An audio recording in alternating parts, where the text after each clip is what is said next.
This is a video of my Ford GT40 race car. I've built this from scratch. There's Thor.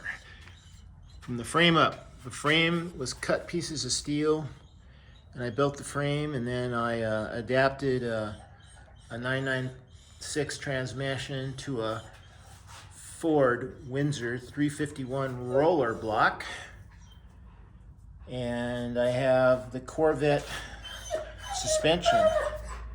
And having Corvette suspension, I think, will be a little bit better on the track. I think it'll handle it a little bit better than the GT40s. And it also has massive brakes in the front and the back, so they shouldn't get hot.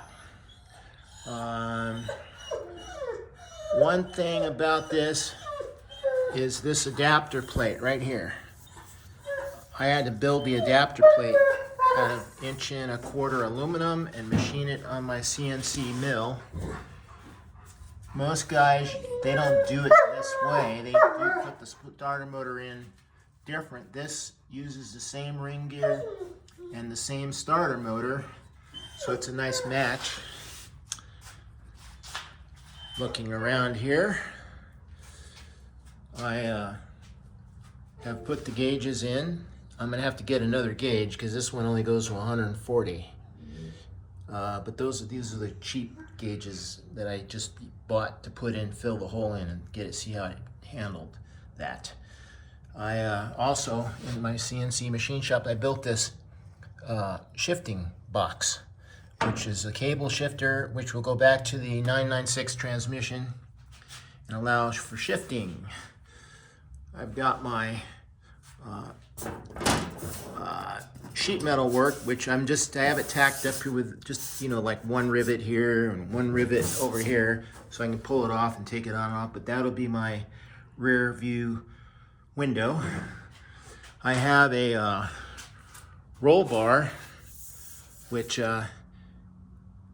is a good thing to have. You wouldn't want to flip these over. I was thinking of a cage, but a cage, if you hit your head on a pipe, one of the cage pipes, I don't know, it could hurt.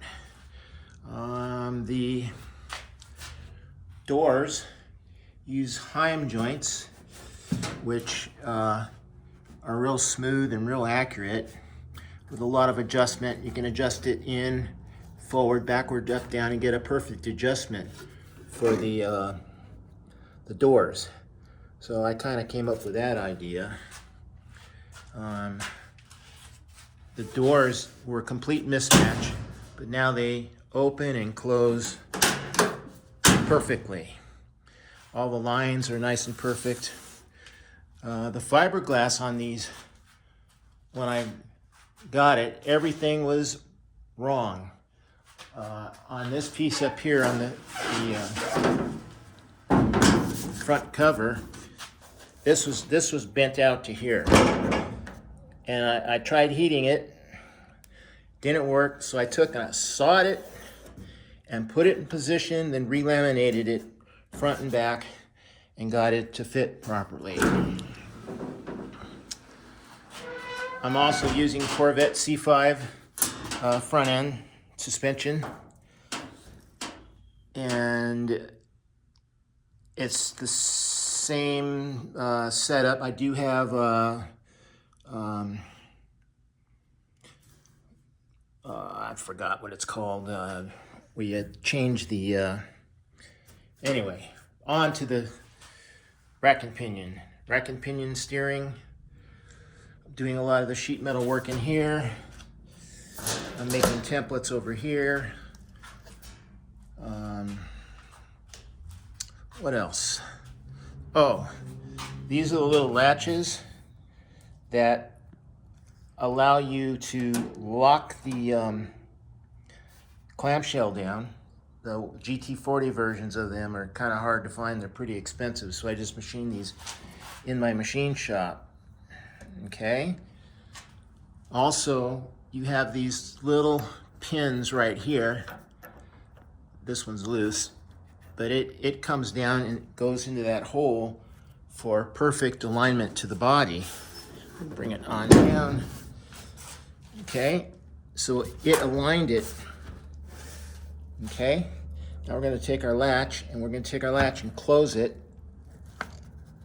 And you'll see up here is the lock mechanism. It's got to have a little spring behind it. But if you push on this, it opens up. And you can open up your clamshell. So that's about as far as I've gotten.